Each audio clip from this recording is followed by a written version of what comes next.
তিলের নাড়ু, নারিকেলের নাড়ু আর অনেক রকমের নাড়ুই তো আপনারা খেয়েছেন। তো একবার হলো এইভাবে চীনাবাদামের নাড়ু খেয়ে দেখুন, বাড়ির সবাই তো অবাকই হয়ে যাবে। এই নাড়ু খেতে এত মজাদার হয়, আপনারা একবার না বানালে বিশ্বাসই করতে পারবেন না। আজকে এই বাদামের নাড়ু বানিয়ে নিলাম মাত্র 2টি উপকরণে। খুবই সহজ পদ্ধতিতে বানালাম, আর যে কেউ দেখলে এটা বানিয়ে নিতে পারবে। আর এটা বানাতেও বেশি সময় লাগে না। আর ভিডিওটি সম্পূর্ণ দেখার অনুরোধ রইল। তো চলুন দেখে আসি। ভিডিওটি দেখার আগে প্লিজ আমাদের চ্যানেলটিকে সাবস্ক্রাইব করে পাশে থাকা বেল আইকন প্রেস করে দেবেন, যাতে করে কোনো নতুন রেসিপি আপলোড করার সাথে সাথেই সবার আগে আপনাদের কাছে পৌঁছে যায়। এবং ভিডিওটি ভালো লেগে থাকলে অবশ্যই একটি লাইক দিয়ে দেবেন আর অনেক বেশি বেশি করে শেয়ার করে দেবেন। তো আমি এখানে নিয়ে নিয়েছি কিছু কাঁচা বাদাম। বাদামগুলোকে এবার আমি খোসা ছাড়িয়ে নেব।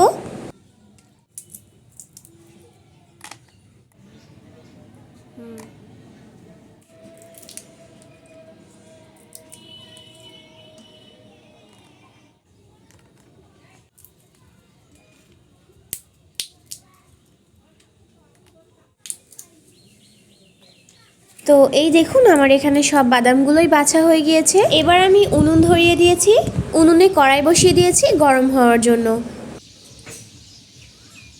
এবার যে বাদামগুলো বেছে রেখেছিলাম, এই বাদামগুলো শুকনো খোলায় ভেজে নেব।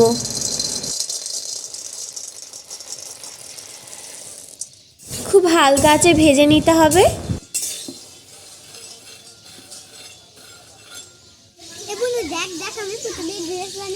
ভালো লাগছে না? হ্যাঁ, ভালো লাগছে তো। তো তোর পুতুলের নাম কি? হেনা। ওয়াও, হেনা। বাদামগুলো আমি হালকা আঁচে নেড়েচেড়ে খুব ভালোভাবে ভেজে নেব।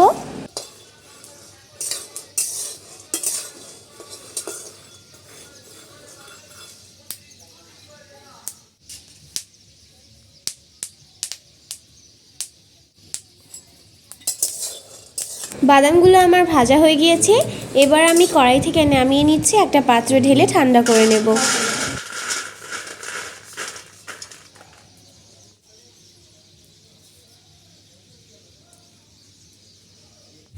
বাদাম অল্প একটু ঠান্ডা হয়ে গেলে এইভাবে হাতের সাহায্যে খোসাগুলোকে ছাড়িয়ে নেব।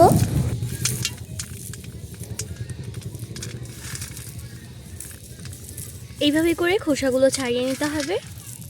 আমি এখানে একটা কুলো নিয়েছি, কুলোর ওপর বাদামগুলো দিয়ে দিয়েছি। এইভাবে হালকা করে একটু ঘষা দিলেই দেখবেন খোসাগুলো উঠে আসছে। এইভাবে আমি সবগুলো বাদামের খোসা ছাড়িয়ে নিচ্ছি।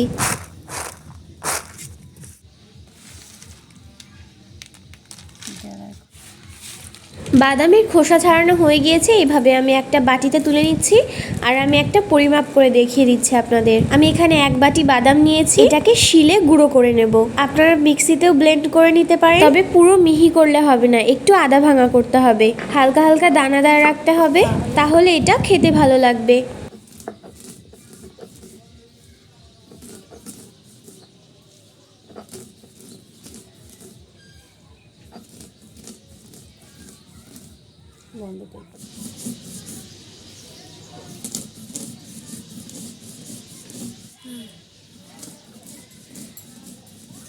সবগুলো বাদাম আমার গুঁড়ো করা হয়ে গিয়েছে।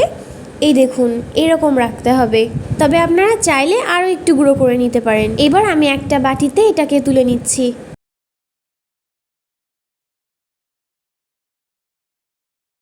আমি বাদামের গুঁড়ো 1 বাটি করে নিয়েছি।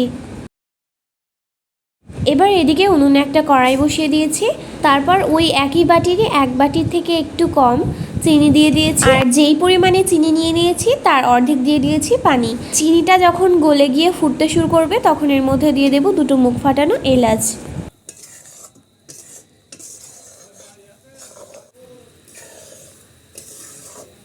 নাড়তে নাড়তে দেখুন খুব সুন্দর একটা ঘন শিরা তৈরি হয়ে গিয়েছে।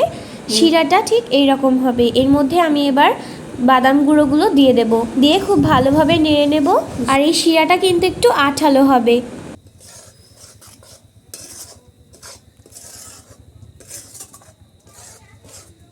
খুব ভালোভাবে সময় নিয়ে নাড়াচাড়া করে নেব।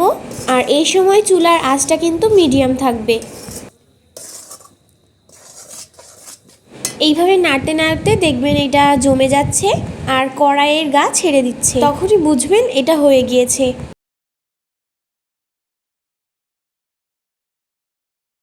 এই দেখুন, এটার টেক্সচারটা যখন এরকম থাকবে তখন এটাকে আমি চুলা থেকে নামিয়ে নিয়েছি। এবার এইভাবেই নাড়তে থাকবো। নাড়তে নাড়তে যখন হালকা একটু শুকিয়ে যাবে তখন এরকম একটা চামচের সাহায্যে আমি এইভাবে তুলে নিচ্ছি, যাতে সবগুলো শেপ একই রকম হয়। আর এটা কিন্তু একটু গরম থাকা অবস্থায় করতে হবে। তারপর আমি আরও কিছু বাদাম আধা ভাঙা করে রেখেছিলাম, তার উপরে দিয়ে দিয়েছি। এবার এইভাবে প্রেস করে দেব।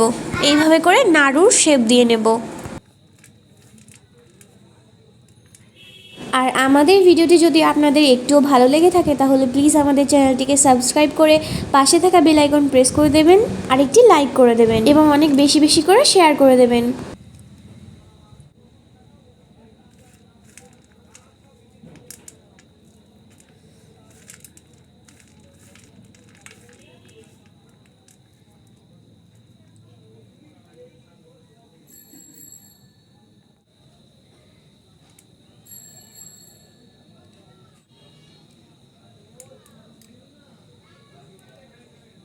দেখুন, এইভাবে করে আমার সবগুলো নাড়ু বানানো হয়ে গিয়েছে আর দেখতে কতটা লোভনীয় লাগছে। আপনারা একবার হলেও বাড়িতে ট্রাই করে দেখবেন, তো আপনাদেরও ভালো লাগবে আর বাড়ির বাচ্চাদের তো এটা খুবই পছন্দ হবে। এটা বানাতে বানাতে তো আমরা এটা অর্ধেক খেয়েই নিয়েছিলাম। আর আপনারা যখন বানাবেন এটা তখন একটু বেশি করেই বানাবেন, না হলে কিন্তু কাড়াকুড়ি পড়ে যাবে। তো কেমন লাগলো আজকের এই রেসিপি? আশা করছি অনেক ভালো লেগেছে। যদি ভালো লেগে থাকে তাহলে প্লিজ একটি লাইক করে চ্যানেলটিকে সাবস্ক্রাইব করে দেবেন। সবাই ভালো থাকবেন, সুস্থ থাকবেন। আল্লাহ হাফিজ।